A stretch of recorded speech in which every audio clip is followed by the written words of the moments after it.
சூதாடி தோற்ற தர்மனை போராடி தோற்றவள் பாஞ்சாலி.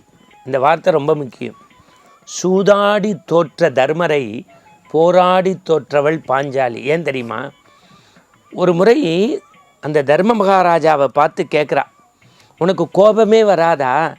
எல்லாத்தையும் இழந்துட்ட, பொண்ணை இழந்த, பொருளை இழந்த, நாட்டை இழந்த, என்னையும் இழந்துட்ட, இப்பையும் உனக்கு கோபம் வராதா?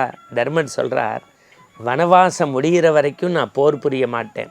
ஏன்னா அந்த அவருக்குள்ளே ஏற்படுத்தி கொண்ட அந்த எல்லைக்கோடு இருக்குது பாருங்கள், உலகத்தில் அன்பு. அதனால தான் நம்முடைய முன்னோர்கள் சொன்னாங்க, சினமென்னும் சேர்ந்தாரை கொல்லி. சினம் யாரை கொல்லுமா? அவனை மட்டும் இல்லை, அவனுக்கு துணையாக யார் சேர்றாங்களோ அவரையும் சேர்த்து கொள்ளுமா. அப்போ நான் அடிக்கடி சொல்வது, காமம் கோபம் இதை யார் துறக்கிறாங்களோ அவன் எல்லாமே முனிவன் தான். ரெண்டையும் மனிதனால் துறக்கவே முடியாது. காமம் கோபம் இதை திறந்துட்டு அவன் முனிவன் தான்.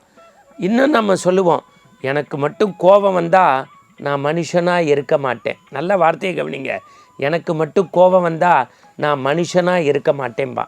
அதுதான் தெரியுமே. அப்போ கோபம் என்பது விலங்குகளினுடைய குணம்.